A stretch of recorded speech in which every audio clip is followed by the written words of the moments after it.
So, friends, I have to confess, I am the son of an accountant and the brother of an accountant. So, I love digging into the figures. And as a result, I was concerned at the nature of the financial update from Greg.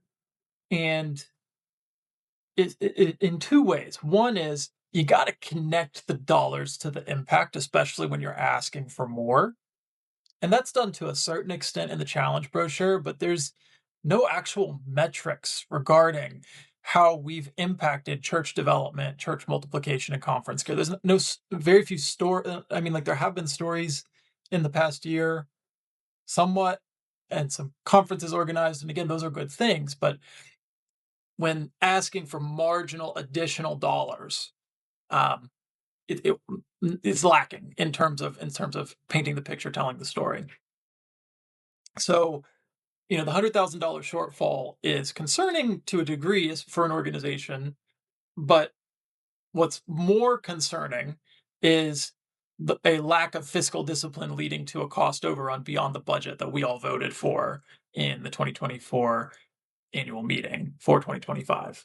And yes, granted, inflation is absolutely real.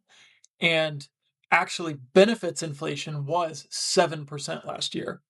But if you took benefits inflation and you applied it to everything and in the Four Cs budget, you would still, from 2024, you would still not even be halfway to the increase of $90,000. I mean, it's a 14% overage on the budget. That's significant on a little over $700,000 budget.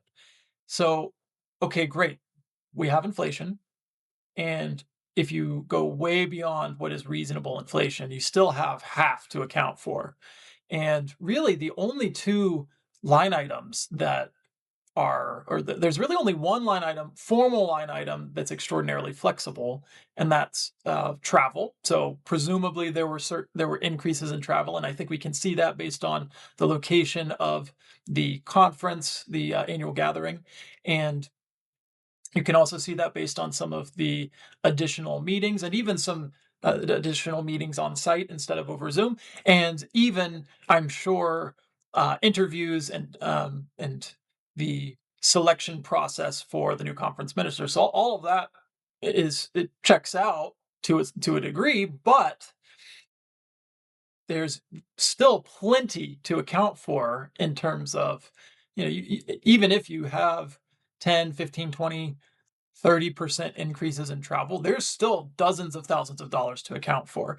And taking a look at prior messages, we all know what that is. It's the fact that there was an unbudgeted expense for our former conference minister serving as an executive counsel or an executive consultant to help transition the person in at full salary or presumably at full salary because otherwise get to the you couldn't get to this $90,000 overage on a 700,000 budget otherwise unless you're paying somebody a significant amount.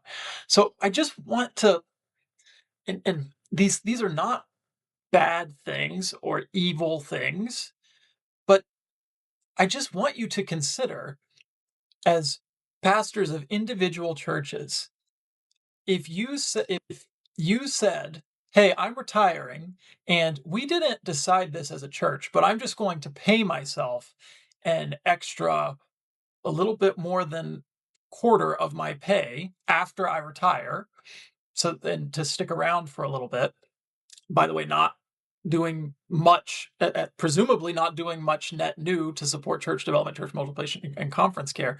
Oh, and by the way, I'm going to have a significant increase in my travel so I can go around and see my buddies. And yeah, I mean, there's Zoom, but I really want to go see them in person and make sure that we're able to meet in person. I mean, I know, by the way, I know it's important. Grant knows that seeing people in person is important. I would never bash that. But in a realm of tight resources and the need to steward resources based on what's available, you have to set boundaries at reality somewhere. And look, the reality is the Four Cs is not the Four Cs leadership is clearly decoupled from that reality. When you have $100,000 shortfall and a 90,000 on the income side and a $90,000 overage on the expense side, that's a problem.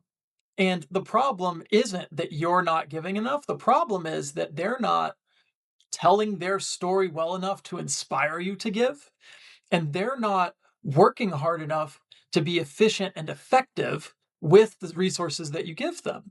So, and look, I'm not trying to bash the four C's as an entity.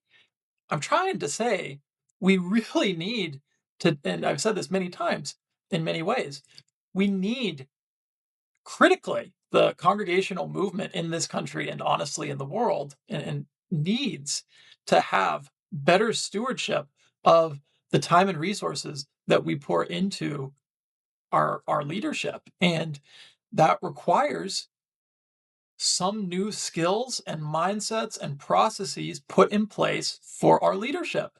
They're apparently not willing to do it. They'd rather tell you that you're not giving enough and hide behind inflation and continued resourcing of our priorities than do a better job. And I personally think that's not acceptable.